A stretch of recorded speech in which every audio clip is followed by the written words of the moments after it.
Bonds and NCD பார்த்தீங்கன்னா fixed income products. இது government bonds இருக்குது, ப்ரைவேட் செக்டர் பாண்ட்ஸ் இருக்குது. இது எதில் வேணால் நீங்கள் இன்வெஸ்ட்மெண்ட் பண்ண முடியும். எல்லாருமே நீங்கள் ஆல்ரெடி இன்வெஸ்ட்மெண்ட் பண்ணிட்டீங்க அப்படின்னா ஹோல்ட் பண்ணுங்கள். இதில் போடுங்க. கடன் இல்லாமல் உங்கள் வாழ்க்கையை கண்டினியூ பண்ணலாம். 2026 எந்தெந்த இன்வெஸ்ட்மெண்ட் ஆப்ஷன்ஸ் போகலாம்? ஏன்னா 2025 புதுசாக நிறைய பேர் இந்த இதில் போடுங்க, அதில் போடுங்க அண்ட் நிறைய ஷோஸில் பர்சனல் ஃபினான்ஸ் டாபிக்ஸை டிஸ்கஸ் பண்ணும்போது இந்த மிஸ்டேக் பண்ணாதீங்க, அந்த மிஸ்டேக் பண்ணாதீங்க அப்படின்னு எக்கச்சக்க டேட்டா பாயிண்ட்ஸ் அனாலிசிஸ் அப்படின்னு வரும்போது ஓவர்லோடிங் ஆஃப் இன்ஃபர்மேஷன்ஸ் தான் சொல்லலாம். பட் ஆனால் இந்த வருஷம் இந்தந்த ப்ராடக்ட் இந்தந்த மக்களுக்கு அப்படின்றத தான் நான் இந்த வீடியோவில் ஷேர் பண்ண போகிறேன். நான் கணேசன் திரு, உங்கள் mutual fund distributor. Mutual funds அப்படின்னு எடுத்துக்கிட்டோம்னா லம்சமாகவும் போடலாம், எஸ்ஐபியாகவும் போடலாம். அது இது வரைக்கும் பார்த்த எல்லாருக்குமே தெரிஞ்சிருக்கும். ஸோ எஸ்ஐபின்றது இல்லை லம்சம்ன்றது யார் போடலாம்னா any age group. Career start பண்ணுறீங்க போடலாம். உங்கள் பசங்களுக்காக 3 வயசில் ஸ்டார்ட் பண்ணணும்னு நினைக்கிறீங்க, குழந்தையிலேருந்தே நீங்கள் கார்டியனாக இருந்து இன்வெஸ்ட்மெண்ட் பண்ணலாம். 60 வயசு ஆயிடுச்சு, ரிட்டையர்மெண்ட் பணத்தை உள்ளே போடலாமா போடலாம். அண்ட் எனி ஏஜ் குரூப் உங்கள் ரிஸ்க் டேக்கிங் கெப்பாசிட்டி,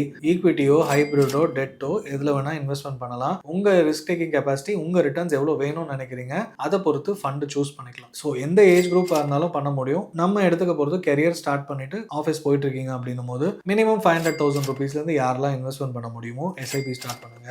லம்சமா நடுவில் ஆட் பண்ணணும்னு நினைக்கிறீங்களா? 30 வயசுல 40 வயசுல கண்டினியூ பண்ணுங்க.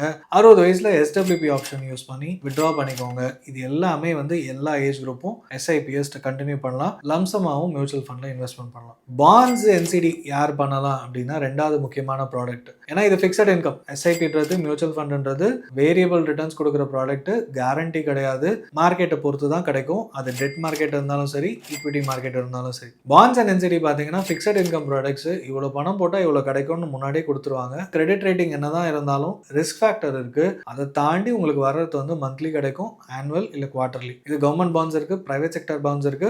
இது எதில் வேணா நீங்க இன்வெஸ்ட்மெண்ட் பண்ண முடியும். என்சிடிஸ்லாம் ஃபினான்ஷியல் இன்ஸ்டிடியூஷன்ஸ் சொல்றது. 40 வயசுல உங்களுக்கு பாசிவ் இன்கம் என்ன பண்ண போறோம் அது முதல்ல யோசிங்க. வேலைக்கு போயிட்டு இருக்கீங்க, ரெகுலர் இன்கம் வருது. உங்க ஒய்ஃபோ ஹஸ்பண்டோ 2 பேருமே வேலைக்கு போறீங்க அப்படின்னா 2 பேருமே இன்கம் வருது அப்படின்னா நீங்க உங்க ரிட்டையர்மெண்ட்டுக்காக இல்ல ஃபியூச்சர் பசங்க படிப்பு கல்யாணத்துக்காக இல்ல இன்னொரு வீடு வாங்க போறீங்க, அந்த பர்பஸ்க்காக நீங்க பணத்தை சேர்த்து வைக்கலாம். பட் ஆனா பாண்டில் போட்டு வர ரெகுலர் இன்கம் நான் அதை பாசிவ் இன்கமா வச்சிருக்கேன், எனக்கு இவ்வளவு வருது அப்படின்னு நிறைய ஆட்ஸ் பாக்குறோம். அந்த பணத்தை என்ன பண்ணுவோம், நிறைய பேர் ரீஇன்வெஸ்ட்மெண்ட் தான் பண்ண போறோம், எஸ்ஐபி தான் போடுவீங்க. ஸோ இது என்னன்னா பருத்தி மூட்டை ஒரே இடத்துல இருக்கலாம், குடோன் மாத்தி மாத்தி வச்சு அந்த நடுவில் டைம் ஸ்பெண்ட் பண்றது யோசிக்கிறது அதெல்லாம் பண்ண வேணாம். நம்ம எஸ்ஐபின்னு போட்டுட்டோம், அது கண்டினியூ ஆகட்டும். பணம் இருக்கு, அதை இந்த பர்பஸ்க்கு கோல் பேஸ்ட் இன்வெஸ்ட்மெண்ட்னு யோசிப்போம், அதுக்கு மட்டும் யூஸ் பண்ணிப்போம். பாண்டு என்சிடி வேற யார் தாங்க யூஸ் பண்ணலாம் அப்படின்னா 50 வயசு ஆயிடுச்சு, எனக்கு ரெகுலர் இன்கம் வேணும், இல்லை வேலை போயிடுச்சு, எனக்கு ஃபிக்ஸடாக ஒரு பணம் வந்துச்சுன்னா நான் பண்ண போறேன் அப்படின்னா அவங்க யூஸ் பண்ணலாம். 45 வயசுலேருந்து 50 வயசுக்குள்ள பிஸ்னஸ் ஸ்டார்ட் பண்ணணும், அதுக்கான பணம் 1 கோடி எடுத்து வச்சுட்டேன்,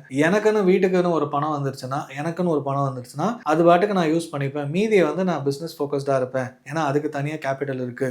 இந்த கேட்டகரி ஆஃப் மக்களும் பாண்ட்ஸ் போடலாம், என்சிடி போடலாம். 55-60 வயசு ஆயிடுச்சு, ஏர்லி ரிட்டையர்மெண்ட், ஒரு ஃபிக்ஸட் பணத்தை நான் ஆன்விட்டிக்கு பதில் பெட்டர் ரிட்டர்ன்ஸ்க்காக இதில் போட்டுக்கிட்டே வரலாமா அப்படின்னா தாராளமாக போடலாம்.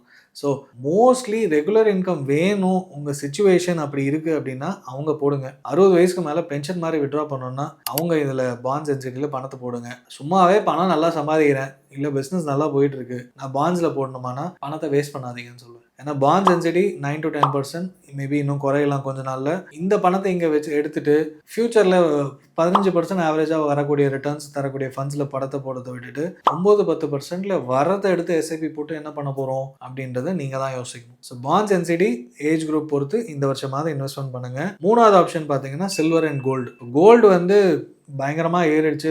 போன வருஷம் 2025ல 70%க்கு மேலே returns. Silver 140%, double the gold ரிட்டர்ன்ஸ்னு பார்த்தோம். 2026ல கண்டிப்பாக வொலட்டாலிட்டி அதிகமாக இருக்கும். ஃபண்டமெண்டலாக பார்க்குறவங்க இருந்தாலும் சரி, டெக்னிக்கலாக பார்க்குறவங்க இருந்தாலும் சரி, இந்த அளவுக்கு லீனியராக ஏறிச்சுன்னா லீனியராக ஃபால் இருக்கும் அப்படின்னு சொல்கிறாங்க. அண்ட் ரீசெண்டாக ஒருத்தவங்களோட அட்வைசரோட டேட்டா பார்க்கும்போது இதே மாதிரி தான் யுரானியம் காப்பர் ஏறிச்சு, பயங்கர ஃபால். ஏன்னா இவி ரிலேட்டடாக லித்தியம் கமோடிட்டி பார்த்தீங்கன்னா எல்லாமே ஏறிச்சு, பட் இப்போ 85% டவுன்ஃபாலில் இருக்குன்னு சொல்கிறாங்க. ஸோ அந்த மாதிரி ஒரு ட்ராப்பான்னு கூட நம்ம சில்வர்ல தெரியாது. But industrial purpose, retail purpose, இந்த மாதிரி எக்கச்சக்க ரீசன்ஸ் சொல்லி பணம் இன்க்ரீஸ் ஆகிட்டே இருக்கு. பட் மோஸ்ட்லி டிமாண்ட் அதிகப்படுத்துறதுக்காக அதிகமாக இருக்கு and drop kind of situation மாதிரியும் தெரியுது. ஏன்னா ஒரே வருஷத்துல இவ்வளோ ரிட்டர்ன்ஸ் வந்ததுன்னா நெக்ஸ்ட் இயர் அந்த அளவுக்கு கொடுக்காது அப்படின்றது டேட்டா.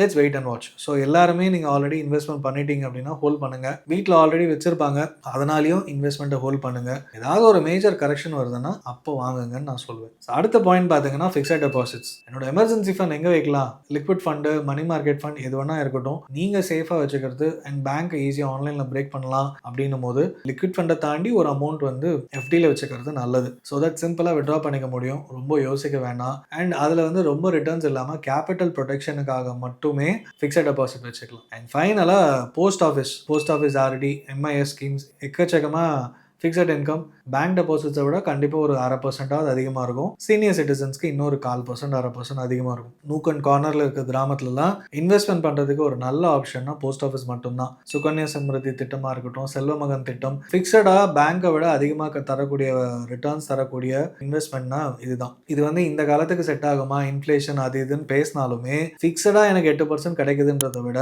வேரியபிளாக 15% வந்து 4 வருஷம் கழிச்சு தான் எனக்கு அதிகமாக கிடைக்கும் அப்படின்றத விட ஃபிக்ஸடாக 8% வருஷம் கிடைக்குதுன்றது எவ்வளோ பெருசு அப்படின்றது தான் எனி அனலிஸ்ட், எனி அட்வைசர் ஒத்துப்பாங்க. ஏன்னா 100 ரூபாய் போட்டால் அடுத்த வருஷம் 108 ரூபாய் எனக்கு கண்டிப்பாக கிடைச்சிரும்னு தெரியும். ஆனால் இந்த 100 ரூபாய் போட்டால் ஈக்விட்டி மியூச்சுவல் ஃபண்டில் அடுத்த வருஷம் 120 ரூபாயும் இருக்கலாம், 90 ரூபாய் 80 ரூபாய் வரைக்கும் கீழே போகலாம். ஸோ அதனால் அந்த ரிஸ்க் எடுக்கிறத விட 100 ரூபாய் போட்டு 108 ரூபான்றது எவ்வளவோ லாபம் அப்படின்றது தான். இது வந்து ஒரு பிஹேவியரல் பயாஸ்ன்னு சொல்லுவோம். இந்த பாயிண்ட்ல இதை சொல்லலாம். ஸோ போஸ்ட் ஆஃபீஸ் எனக்கு விஷயம் தெரியல, இனிமேல் ஸ்டார்ட் பண்ணுறது எஸ்ஐபி மியூச்சுவல் ஃபண்ட் யோசிக்கிறத விட இதில் போடுங்க. கடன் இல்லாமல் உங்கள் வாழ்க்கையை கண்டினியூ பண்ணலாம். மோஸ்ட் இம்பார்ட்டன்ட்லி ரெகுலராக பணத்தை கட்ட போகிறோம் அப்படின்ற ஒரு ஹேபிட் கிரியேட் ஆகிடும். இந்த பர்பஸ்க்காக தான் சொல்கிறது. ஸோ 2026 அந்த ஹேபிட் கிரியேட் ஆகிறதுக்கு போஸ்ட் ஆஃபீஸ் ஆர்டியாக இருந்தாலும் பரவாயில்ல, பேங்க் டெபாசிட் ஆர்டியாக இருந்தாலும் பரவாயில்ல, ஏதோ ஒன்று ஸ்டார்ட் பண்ணுங்கள், கண்டினியூ பண்ணுங்கன்னு நான் சொல்லுவேன். ஸ்டாக்ஸ் ஃபைனலாக பார்த்தீங்கன்னா யார் போடலாம் அப்படின்னா விஷயமே தெரியல அப்படின்னும் போது இன்னும் நிறைய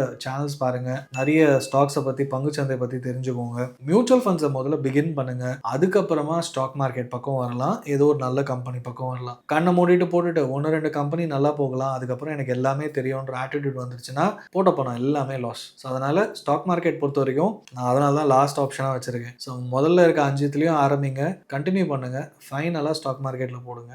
இதுதான் 2026 நீங்கள் பண்ண வேண்டிய ஆர்டர்னு சொல்லுவேன். ஸோ இதில் எதுலையுமே நம்ம ஸ்கீம் ரெக்கமெண்டேஷன்ஸை எதுவுமே கொடுக்கல.